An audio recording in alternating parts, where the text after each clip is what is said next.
בין עבר בין עתיד או לא נותר זמן, כל מי שברח עוד יטפס וכאן הם רצים קדימה בלי לדעת לאן מחפשים. אני זוכר לילות, נרדמנו בקלות, ילדים טובים או ילדים בעדינות, נשטפנו עם הסחף, עלינו בגאות, הורדנו את החיים על הברכיים בקלות, היה קו מחשבה, קו אחר קו, כל מה שנותר קו מקוף קו, מה ידענו לא ידענו, נו יודעים הכל עכשיו, מחפשים את הזהב בזהב, אז תנו לנו ללכת, כי נשבר לנו הלב, מי דופק בדלת?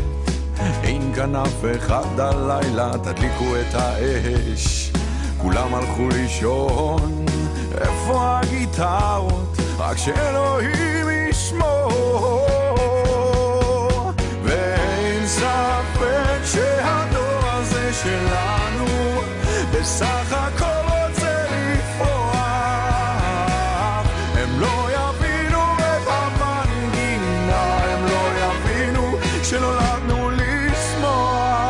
אז ערב טוב לכולם. עברו 120 יום מאז שאנחנו הקמנו את הקואופרטיב שלנו לשינוי כלכלי חברתי. עד היום ערכנו למעלה מ-30 מפגשים. פגשנו, אני חושבת, קרוב ל-500 אנשים. גייסנו למעלה מ-140 חברים. אנחנו בשלנו, בקואופרטיב שעליו אנחנו נדבר היום בערב, מאמינים שלצד ניסיון לעשות שינויים במציאות שראינו בשנה האחרונה בדרך של הפגנות ובדרך של חרמות ובדרך של פנייה לפוליטיקה והפעלת לחץ על חברי כנסת והתפקדות, צריך גם לייצר אלטרנטיבה עסקית ברת קיימא שהיא תהיה בבעלות שלנו, שהיא תפעל בשוויוניות ובשקיפות ובדמוקרטיה ובסולידריות, ושהיא תוכיח ותהיה בנצ'מרק, זה עוד פעם מונח מהעולם שממנו באתי, לעסקים אחרים שאפשר להתנהל גם אחרת. וזה לא פנטזיה, זה לא בשמיים. על פי התוכנית העסקית שלנו אנחנו במרחק של 150 אנשים מלהקים את החנות הראשונה שלנו. אנחנו נמצאים במרחק של 1,000 אנשים מלהקים את קופת הגמל והקרן פנסיה הראשונה שלנו. בקופת גמל שלנו דמי הניהול יהיו שווים לכולם. בקופת הגמל שלנו אחד מהפוקוסים של ההשקעה יהיה גם למשל דיור בר השגה. בקרן הפנסיה שלנו, מכיוון שהיא תהיה שלנו ולא של בעלי מניות, במקום לחלק רווחים לבעלי מניות ולרצות למקסם את הרווחים לבעלי המניות, אנחנו נשתמש בכסף להוזלה נוספת של המחיר של המוצר הזה עבורנו. זה לא בשמיים, אני בטוחה בזה, ובגלל זה אני כאן. ואני חושבת שאם עוד אנשים יחשבו שזה אפשרי ויצטרפו אלינו, ואנחנו נדבר על זה הרבה, אז זה יקרה, ואני משוכנעת שזה יקרה. אז החלטנו לצאת לדרך ולהקים קואופרטיב. בערך מיליארד איש ברחבי העולם מאוגדים בקואופרטיבים. זה מספר בלתי נתפס. יש פי 3 חברים בקואופרטיבים מאשר מחזיקי מניות בעולם הזה. 700,000 אגודות שיתופיות. 1 מכל 4 אמריקאים, 1 מכל 4 גרמנים חברים בקואופרטיב, 1 מכל 3 קנדים חבר בקואופרטיב.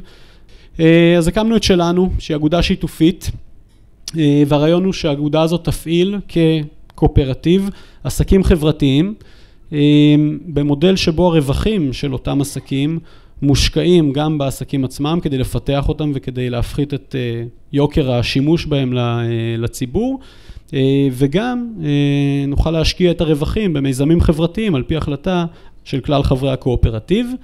בשלב הראשון בחרנו 2 תחומים שלא קשה היה לזהות בהם כשלי שוק וריכוזיות שהובילו ליוקר מחיה, שזה התחום הקמעונאי, לצורך העניין הסופרים שאנחנו קונים בהם, והתחום הפיננסי, הפנסיוני, ואני חושב שהדבר הכי משמעותי בכל המיזם הזה, וזה גם מה שמאפשר לנו להיות חדשניים ושונים ולהציע דברים שאף אחד אחר לא יכול להציע, זה היכולת שלנו אולי טיפה לשים בצד את הצורך למקסם רווחים לבעל הון או למספר בעלי מניות, ולחשוב קצת אחרת לגבי התרבות העסקית והצרכנית, בהיבט של המטרות שלנו ושל הרווחים שאנחנו נדרשים להציג. בראש הקואופרטיב, כמו בכל קואופרטיב, עומדים בעלי המניות, וכל בעלי המניות הם חברים שווי זכויות בשלנו. הם מהווים את האספה הכללית של הקואופרטיב, שהיא הסמכות העליונה בקואופרטיב, והיא זאת שמצביעה את ההצבעות על ההחלטות האסטרטגיות, על התקנון, היא בוחרת ומתוכה גם נבחר הוועד המנהל, והניהול השוטף בקואופרטיב מתבצע על ידי אותו ועד מנהל. כשכמו שאמרתי, זרוע אחת שאנחנו רוצים לצאת איתה לדרך, וכבר התחלנו לעבוד בכיוונה, זו הזרוע הפנסיונית.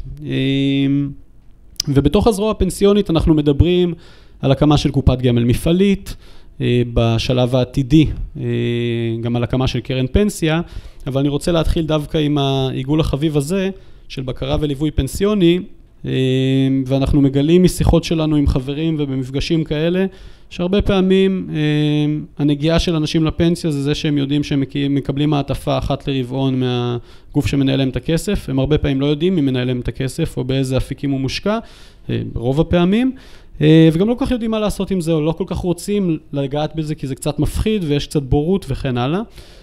וזה אחד מהדברים שאנחנו חושבים שצריך לשנות, וזה אחד מהדברים שאנחנו רוצים להיכנס אליהם ולפעול בהם, בהיבט של ללוות את החברים שלנו מבחינת החיסכון הפנסיוני שלהם, לתת להם ייעוץ שיהיה ייעוץ אובייקטיבי, שזה דבר שקשה מאוד להשיג היום.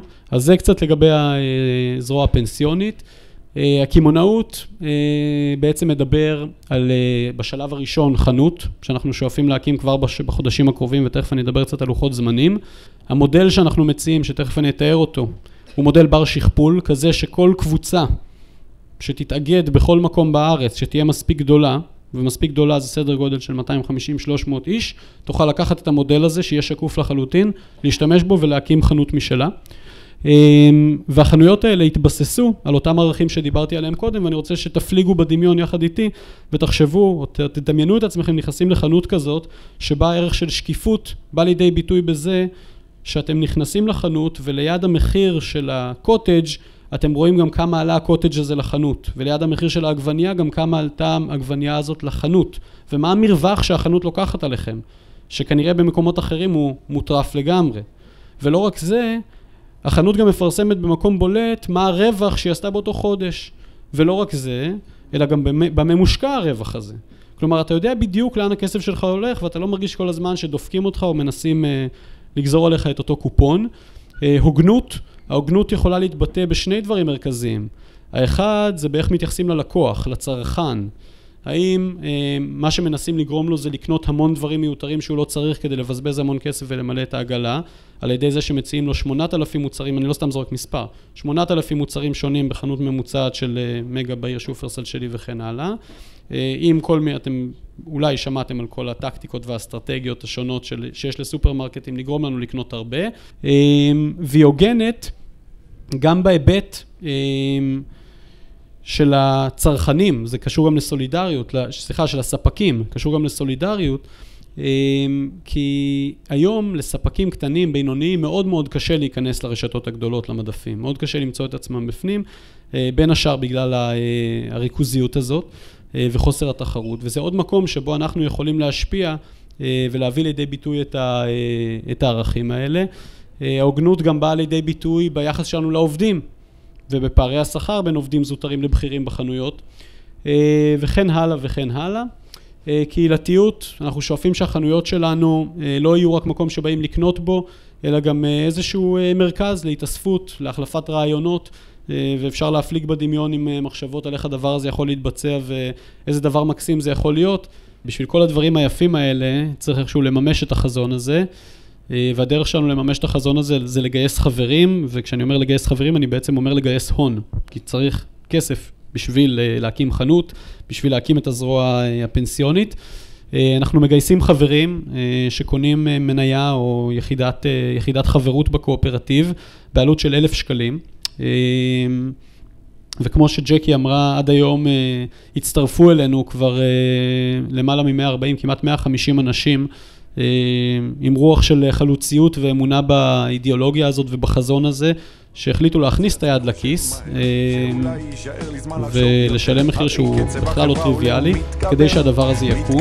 נוריד הילוך מהר, הם גיבו לנו את האורות בגן, החלישו מנגינות שכתבנו עם גרזן ביד וטירוף במבטים, לא תתפסו אותנו בחיים, אז תנו לנו ללכת, כי נשבר לנו הלב, מי דופק בדלת, אין כאן אף אחד הלילה, תדליקו את האש, כולם הלכו לישון, איפה הגיטרות, רק שאלוהים ישמור,